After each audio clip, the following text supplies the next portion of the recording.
Skate Story simultaneously relies on solid mechanics while consciously stepping away from familiar genre boundaries.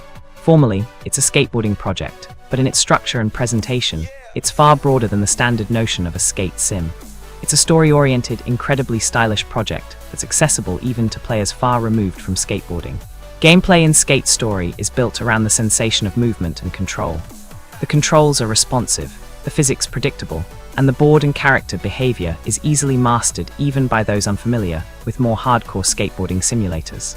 The game doesn't pretend to heightened realism in the vein of Session, but it convincingly conveys weight, inertia, and the rhythm of skating. Structurally, the game is divided into chapters, each of which includes several types of levels. Linear descents emphasize speed and reaction, forcing players to focus on trajectory and timely execution of actions. More open zones, by contrast, offer free exploration, completion of optional tasks, and gradual mastery of the space. The player decides how much time they're willing to spend in each location. Skate Story gradually introduces new control elements and tricks. Tutorials are delivered unobtrusively through dedicated sessions and practical situations. Basic moves like reverts or power slides give way to more complex combinations, and some tricks activate separate timing minigames that are also very easy to master.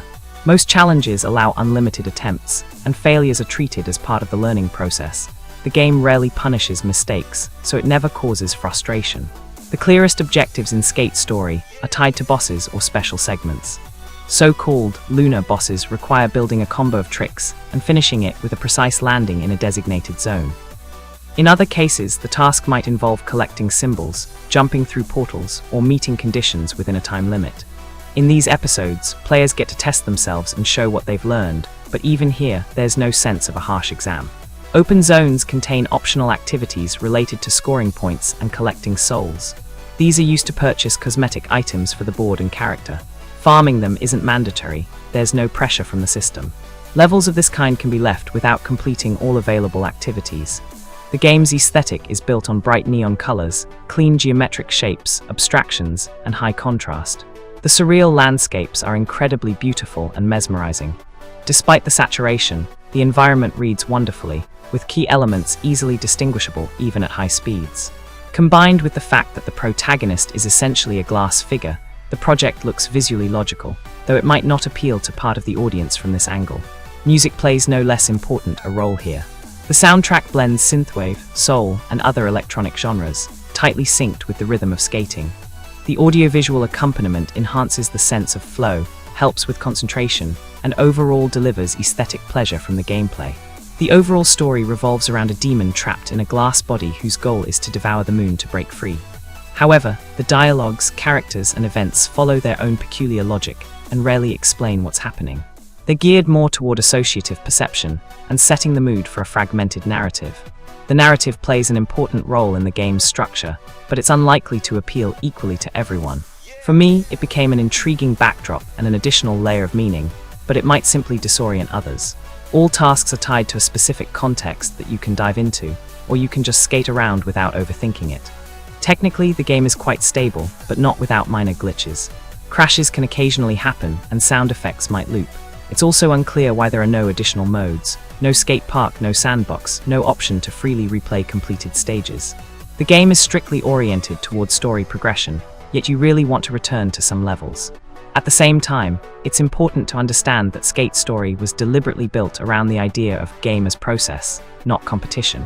Skate Story will undoubtedly take a notable place in the niche of modern skateboarding games. The combination of intuitive, easy-to-master mechanics, highly expressive audiovisual design, and an atypical narrative makes the project memorable and utterly unlike most genre analogs.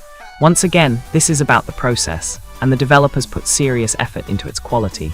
If you're one of those skaters seeking challenges and competitions, it's still worth trying. You can rest while doing your favorite pastime beautifully too. Skate Story simultaneously relies on solid mechanics while consciously stepping away from familiar genre boundaries. Formally, it's a skateboarding project, but in its structure and presentation, it's far broader than the standard notion of a skate sim. It's a story-oriented, incredibly stylish project that's accessible even to players far removed from skateboarding. Gameplay in Skate Story is built around the sensation of movement and control. The controls are responsive, the physics predictable, and the board and character behavior is easily mastered even by those unfamiliar with more hardcore skateboarding simulators. The game doesn't pretend to heightened realism in the vein of Session, but it convincingly conveys weight, inertia, and the rhythm of skating. Structurally, the game is divided into chapters, each of which includes several types of levels. Linear descents emphasize speed and reaction, forcing players to focus on trajectory and timely execution of actions. More open zones, by contrast, offer free exploration, completion of optional tasks, and gradual mastery of the space. The player